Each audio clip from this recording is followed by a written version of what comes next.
نو معزز وروره هر څه که غواړې چې یو علاج د ځان وکې په سبب د قرآني آیات یا په سبب د اسماء الحسنا یا په سبب د اقوالو د نبی صلی الله علیه وسلم باندې یو شی پکې ضروري دی، هغه دا چې لږ استقامت ور باندې غواړي، چې استقامت وسي د الله رب الجلال اسماء نومان او د رسول علیه الصلاۃ والسلام په اقوالو کې داسې ډېر علاجات شته چې د مشکلاتو دفع او د سوچونو دفع او سالم انسان د سړي څخه جوړوي. که د الله رب الجلال هر نوم لږ په استقامت وویل سي ام خوند لري ام فیض لري. د هغه څخه اوس مثال په ډول د یو مثال به پیش کو. هغه لفظ د الله دی.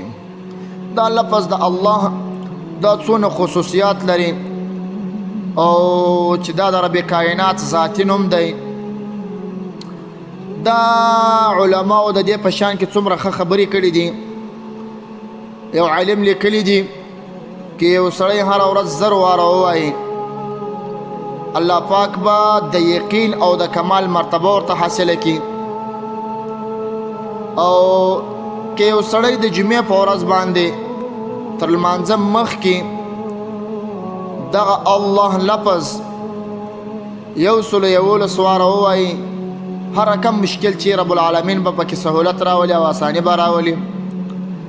او که داسې پر داسې مریض باندې ووایي چې هغه ورته ډاکټرانو جواب ورکړی وي،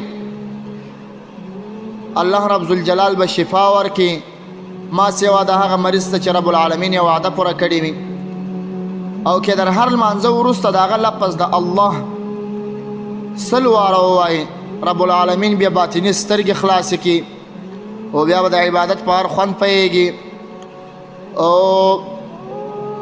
که شپږ شپېته واره ولیکي او په یو مریض یې وچیښي، رب العالمین به دا ناروغ مریضي ښه کړي.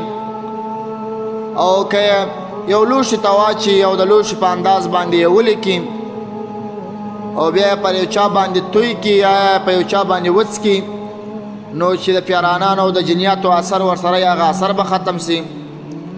او یا یې څوک د الله پاک د لفظ جلاله چې په تصوف کې ورته اسم ذات وایي، دا لفظ خالص د محبت او د مینې په وجه د رب العالمین وایي، هغه به رب العالمین د صدیقینو څخه شمار کړي. او که څوک تر لمانځه وروسته وواره دا ووایي چې هو الله الرحیم، او الله پاک به دی د شیطان د تسلط وساتي. او که څوک 1000 ځله واره داسې وایي یا الله یا هو، نو په زړه کې به د ایمان ټینګښت پیدا شي او د ایمان په خوند به پوه سي. او که د مازدیګر د لمانځه وروسته مخ پر قبله ووایي،